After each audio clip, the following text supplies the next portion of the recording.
বল বল আপনারা তো শুনেছেন, সবই তো বলেছি। ধিৎকার মিছিল, এই মিছিলটা গোটা বীরভূম জেলা জুড়ে ধিৎকার মিছিল। সব ধরনের মানুষই আসবে, গোটা বীরভূম জেলা মিলে আজকে ধিৎকার মিছিল। শুধুমাত্র তৃণমূলের নয়, সাধারণ মানুষরা সবাই যা আছে সব মানুষকে ডাক দিয়েছি। কেন আজ পর্যন্ত আমরা বিরোধী দল করতে পারি, কোনো চিফ মিনিস্টারের মুখে জ্যোতিবাবু এবং বুদ্ধদেব ভট্টাচার্যের মুখে আমরা কোনদিন ছবিতে কালি লাগাইনি।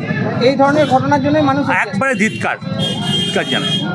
সর্বস্তরে নিন্দা হচ্ছে, সেটা পরের কথা। আজকে ধিৎকার মিছিল।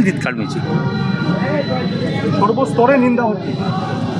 আগামীতে আর বললাম তো, সব শ্রেণী, সব জাতি, সব ধর্ম মিলিয়ে ধিৎকার মিছিল জানানো হচ্ছে। আগামীতেও এরকম এই ধিৎকার মিছিল জারি থাকবে। আজকে যদি আগামী আবার এই ধরনের ঘটনা ঘটে, নিশ্চয়ই জারি থাকবে।